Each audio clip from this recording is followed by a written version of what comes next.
Let me start this conversation the only honest way I know how, by telling you the truth sitting heavy on my chest tonight, because I don't say things lightly.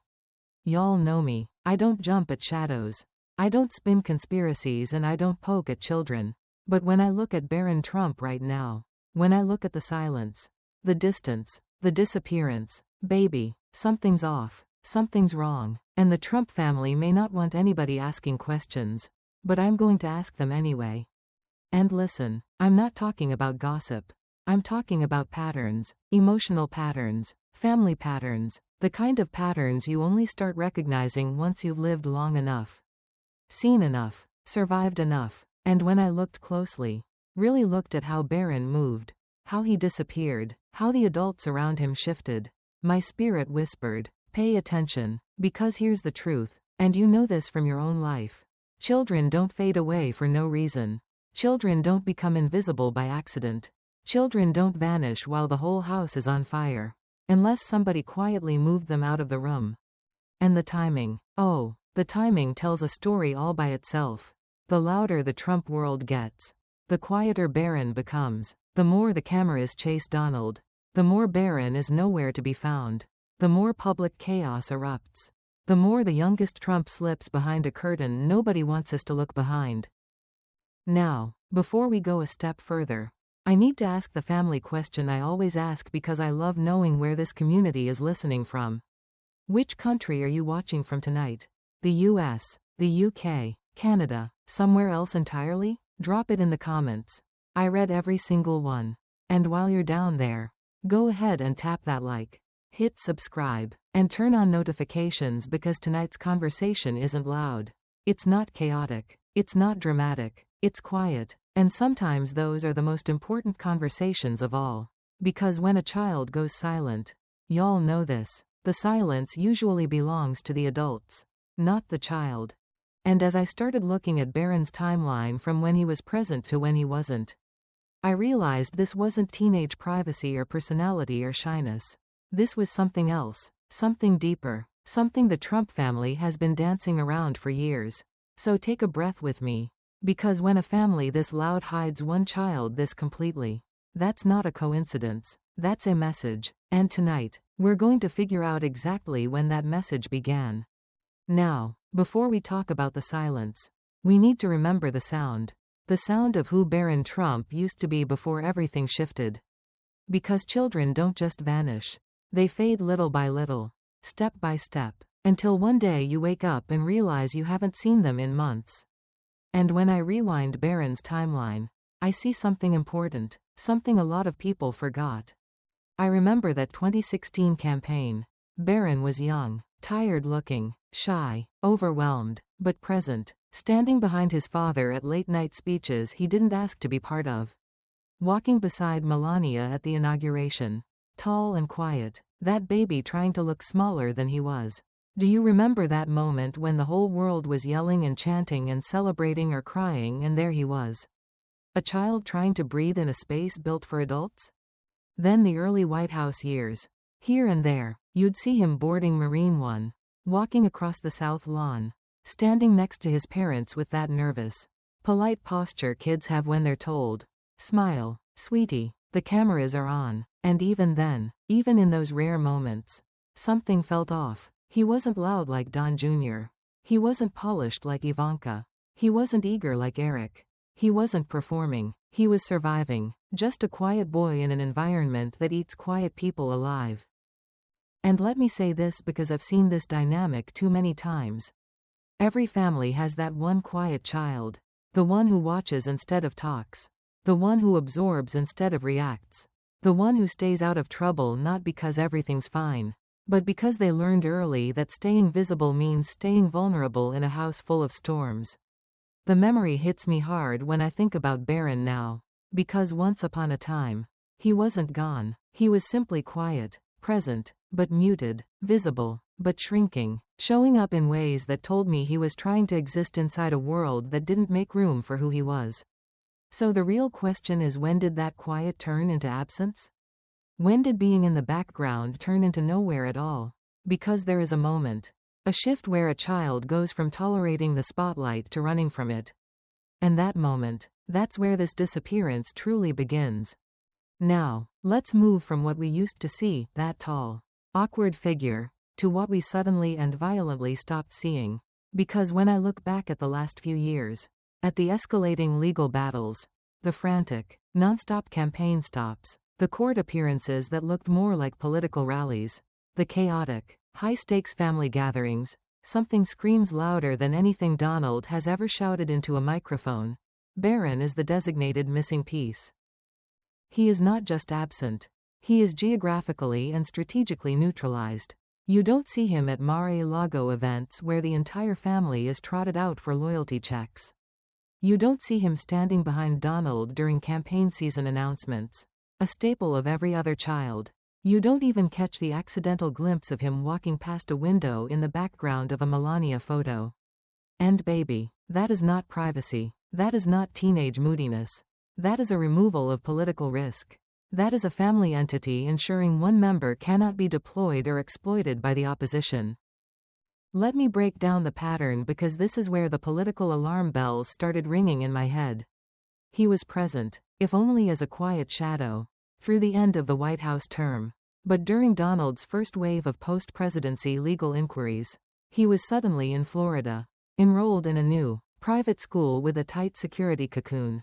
When the second wave of indictments hit, transforming political risk into criminal exposure, Barron completely vanished from the public eye. Not even a walk-on role for the campaign announcement. He was utterly excised from the visual documentation of the family's survival narrative. Visibility, in the Trump political ecosystem, is a choice and a weapon. Absence is a definitive, high-level strategy, especially when the stakes involve the entire family's future and reputation. They understand that a highly visible, yet emotionally guarded child, is a point of fatal leverage for political opponents. A child who can be turned into a symbol of the chaos they deny. I'm not saying anything happened to the young man. I'm saying the power brokers around him, the strategists, the lawyers, and most crucially, the mother, made a high-stakes decision to pull him off the board. Children, especially in these high-velocity political homes, feel the tremor of adult decisions long before they comprehend the calculus. I once tracked the behavior of a child from a notorious political family that imploded under scandal. The two older children, already adults, took their positions in the public defense. But the youngest, just reaching adulthood, disappeared the moment the press coverage shifted from political critique to legal jeopardy. When asked, the family insisted on college. The reality? They were hiding the visible, emotional evidence of the family's collapse from the public gaze, and hiding the public's furious noise from the boy. That is the pattern I see here. The Trump world has become louder, legally messier, and ethically indefensible, and Barron has become quieter, further away, and fundamentally invisible. Not because he chose a quiet life in college, but because he was deemed too exposed and too vulnerable to the family's core political legal strategy. The question that keeps circling in my mind, like a predator circling a weak spot, is this: why did the tactical removal begin right when the political environment around Donald became actively hostile and criminalized? What did they fear the cameras would capture in Barron's posture? His silence, or his eyes that would shatter the narrative of strength? The child did not vanish on his own. He vanished because the architects of the Trump operation decided that the truth, the raw, human consequence of the family's war, was too heavy for the cameras to catch. And baby, something heavy is sitting behind this silence. It is the weight of political ruin. The next phase of this analysis requires us to examine the architect of that protective wall. We need to talk about the one person who executes strategy with an almost silent, chilling precision in the Trump machine. The one who truly knows the difference between a political photo op and a fortress wall, Melania. Now, let's talk about the one person in this story who moves more quietly, more strategically, and with greater effect than anyone else in Trump world. Not Donald, whose movements are all noise and spectacle. Not Ivanka or Don Jr., whose actions are dictated by their father's gravitational pull. I'm talking about Melania, the shadow in the corner. The political operator who has turned silence into an impenetrable wall of defense. And baby, when a mother in this high-stakes political theater is that quiet, When she's that private. When she keeps her child behind a wall nobody is allowed to peek over, there is always a reason. And that reason is political power and self-preservation. Because Melania has done something none of the other Trump adults, none of the loyalists, none of the strategists, ever managed to do. She took one highly visible, politically valuable child, and removed him completely from the performance, from the campaigns, from the rallies, from the political photo ops, from the very core of the Donald Trump image machine. That is not normal for a Trump, a family that weapons visibility. That is not accidental. That is a calculated, strategic extraction. Let me tell you something I've learned watching these political dynasties for years. Mothers protect differently, and they protect hardest when they recognize the environment, the political marriage, the legal landscape. The public rage is fundamentally unsafe for the only purely civilian element they control. Sometimes they protect the child from the media. Sometimes they protect the child's emotional balance from the political volatility. And sometimes they protect the family's political secrets by keeping the quietest, most revealing witness out of public view. I'm not saying Melania is simply a doting mother. I am saying I am looking directly at the strategic pattern she created and ruthlessly enforced.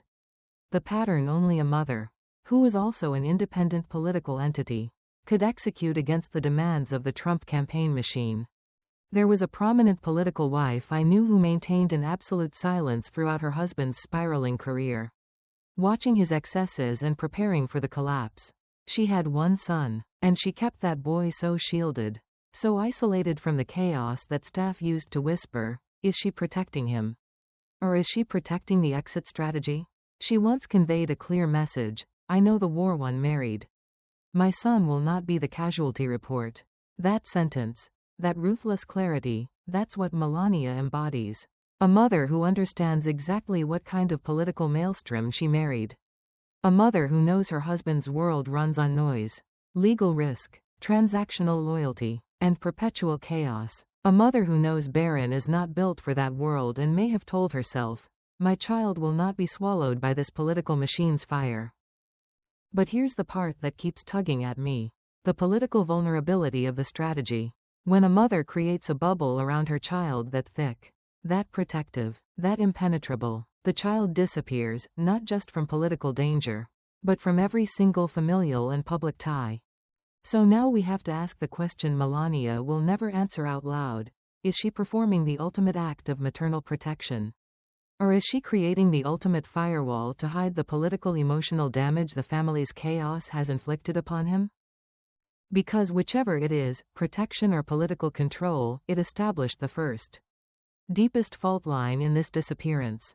And baby, the next fault line, the one that seals his fate, comes from the man who should have been Barron's anchor but was too busy holding a political microphone and fighting the rule of law.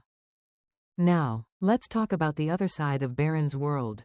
Because while Melania is constructing her fortress brick by brick, calculated boundary by calculated boundary, the man on the other side of that wall is Donald Trump. And the absence there, honey, it speaks louder than any speech he's ever shouted on stage. Because it is an absence of emotional investment in favor of political spotlight. If you look at Donald's life, not the public performance, not the rallies, but the cold, hard transactional patterns, you see a man who knows exactly how to show up for attention, but fundamentally fails to show up for his youngest, most vulnerable political liability. We've seen him deploy Don Jr., loud, aggressive, placed on the stage like a political gladiator. We've seen him present Ivanka, polished, poised, paraded as the human face of his brand and his administration. We've seen him use Eric, obedient, always nearby, always useful for managing the legal and financial empire. Even Tiffany, often sidelined, was still acknowledged and photographed when her inclusion benefited the overall family narrative. But Barron, he is the only one Donald never built a public narrative around. The only one he never showcased as a future pillar of the political dynasty. The only one he never molded into a campaign accessory. The only one he never speaks about unless a hostile interviewer or a political necessity forces the question. And baby, when a political patriarch, whose existence revolves around visibility, Ignores the youngest child in a house full of chaos and conflict.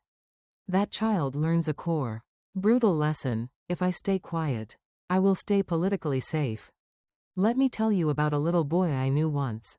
The son of a high-profile, volatile businessman. He was quiet as a whisper, always in the background while his father was loud, unpredictable, and voraciously hungry for every ounce of media attention. I watched him sit on the periphery of events, knees pulled to his chest, just watching the adults perform their chaos. I remember asking a family friend why he was so solitary. The answer? He learned the safest place in the whole operation is the one where his daddy forgets to look. That memory hits me with the force of a legal subpoena when I think about Barron. Look at the timing. Every time Donald becomes louder, angrier, more legally imperiled, more wrapped up in his own survival battles, Barron grows even more politically invisible. And I want to be crystal clear. I'm not saying Donald is actively harming that young man. I'm saying Donald is not present for him, not emotionally, not publicly, not relationally, except when he is used as a momentary symbol of domesticity. And that absence creates a massive, yawning political void. A void Melania tries to fill with a wall of silence. A void the older, self-interested siblings don't bridge because they are too busy managing their own political and legal exposure. A void the cameras can't capture because the boy has been tactically withdrawn. Here's the quiet, chilling truth that nobody says out loud in the halls of power. Children who grow up in the shadow of a political father who only shows up for his own spotlight learn to strategically disappear long before anyone in the public sphere notices they are gone. They become masters of low-profile survival. So now the real question becomes, was Barron slipping away by choice? Or was he being systematically left behind as a political non-factor? Because in families where the fire burns this hot and the stakes are this high, the quietest child is often the first one to vanish. Not because they failed the family, but because the family never turned around to see who was missing from the front lines of the war. And baby, what happened next in Barron's timeline, the calculated logistics of his young adult life, only made that silence heavier and more strategic. All right, now we need to talk about the part of Barron's story that people dismiss as simple logistics. But in this family, logistics are strategy. The school changes, the sudden relocations, the calculated uprooting, these aren't teenage whims. These are command decisions executed under political duress. They reveal more about the family's survival instincts than any staged press conference ever could. Let's walk through the timeline. Because the shifts are perfectly calibrated to the Trump political storms. He leaves the relative normalcy of his life in New York only when the presidency begins. He is quickly resettled in Washington. Then, the moment the 2020 election is lost, the moment the legal and political ground beneath Donald begins to crumble, Barron's environment changes again. New school, new routine, relocated to Mar-a-Lago. Buried deep within Melania's security cocoon at Oxbridge Academy in Florida. And honey, that is not normal teenage life. That is not just privacy. That is a child being strategically repositioned every time the adults set a new political fire. I've seen this dynamic before. Children of power players who find themselves moved from one elite, sealed-off environment to another because the parents' escalating conflicts, legal battles, financial ruin, political scandals, make any fixed location too hot, too visible, or too vulnerable to external attack. Do you know what happens to those children? They learn to carry their emotional life like it's a mobile, heavily guarded asset. They learn that stability is an illusion and that silence is a currency more valuable than asking questions. When I look at Barron's timeline, the move to Florida after the White House, the high-security high school graduation, the recent transfer from the sprawling anonymity of NYU Manhattan to the tiny, hyper-focused NYUDC campus, just blocks from the White House, I feel that same chilling pattern. This is not a child deciding. This is an operator, Melania, deciding for him. She is the one managing the logistics of isolation. And let's be real, who made the decisions to shift him? Always Melania. Because Donald was too consumed chasing crowds, battling courtrooms, managing chaos, to secure his son's political shield. Melania was the one handling the child as a chess piece. Here is the hard truth about mothers like her. The ones carrying a child through a political storm they didn't create. They move that child like a strategic asset. Not because they enjoy the upheaval, but because they believe they have to maintain the firewall. That NYUDC move is the latest, clearest signal. He has been transferred to a program designed for deep engagement with politics, policy, and leadership, in the nation's capital, where the family power is once again centralized. This is the ultimate repositioning. It keeps him off the sprawling Manhattan campus where he might be an unpredictable, easily photographed figure, and instead puts him in a tiny, exclusive program where his movements are dictated by proximity to the White House and heightened security. When a child's life is planned with that level of secrecy and strategic movement, it means there is something the adults do not want the world, or the child's future political rivals, to see. So ask yourself this: is Barron being protected from the chaos? Or is he being kept in a strategic holding pattern because the family knows the chaos has fundamentally changed his path? Because the next part of this story, how the older Trump siblings treat him, makes that question even harder to ignore. Now, let's talk about something most people overlook.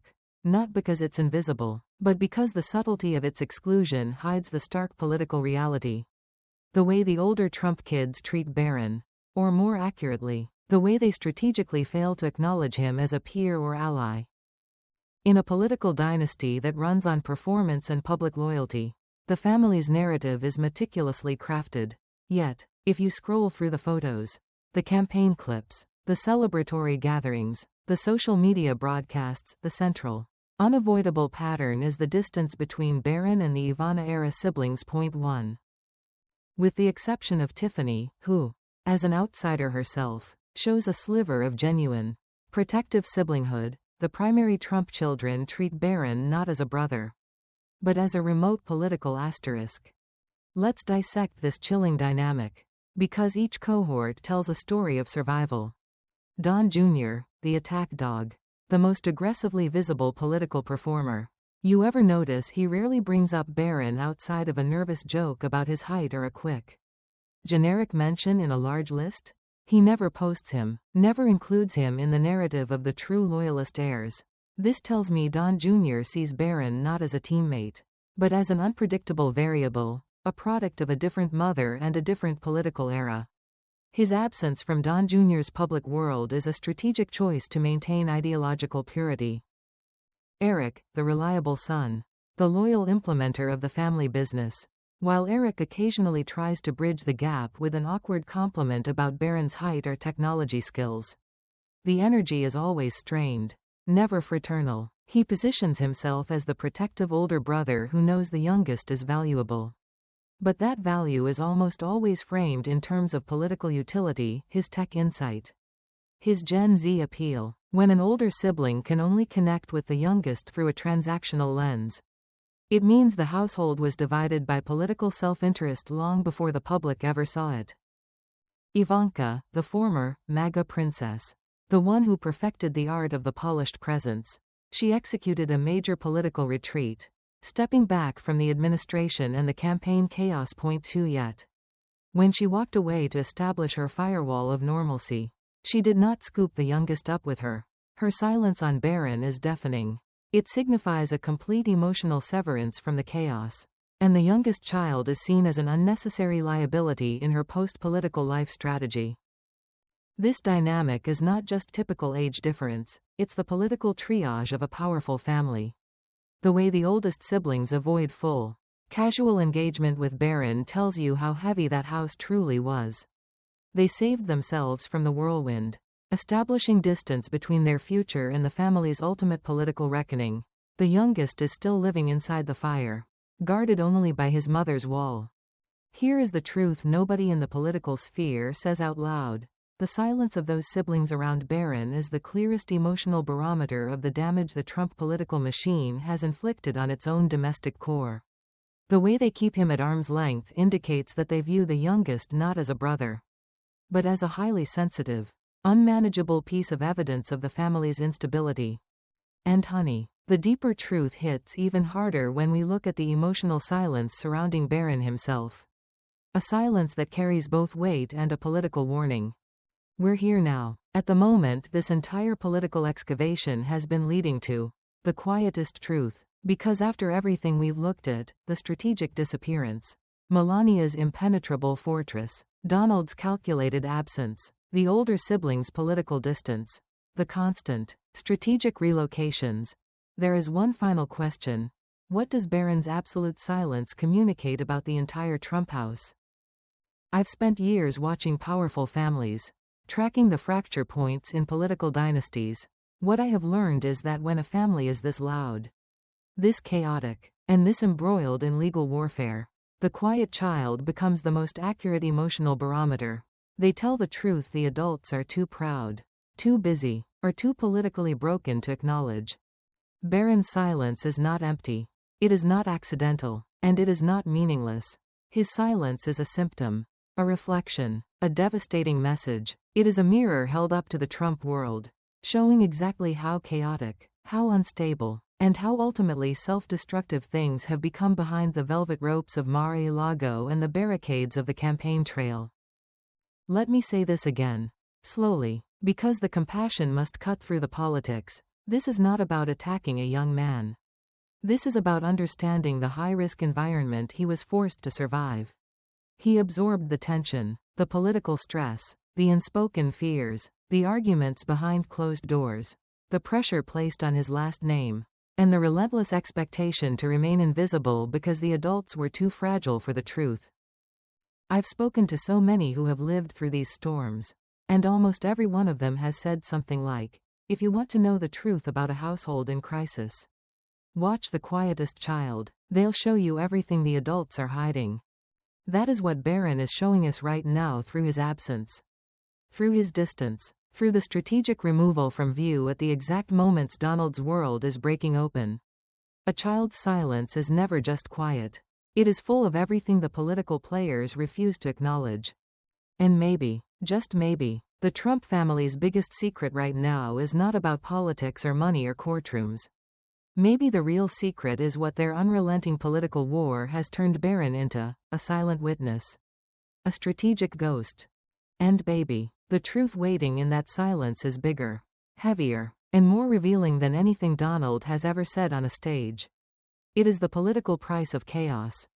If today's intense, honest conversation stirred something in you, if it made you reflect on the high price of power, hit that like button, tap subscribe, and turn on those notifications.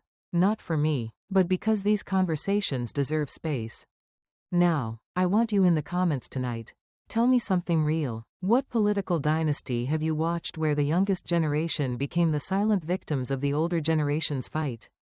What does Barron's silence truly communicate to you? And before we close, let me leave you with this.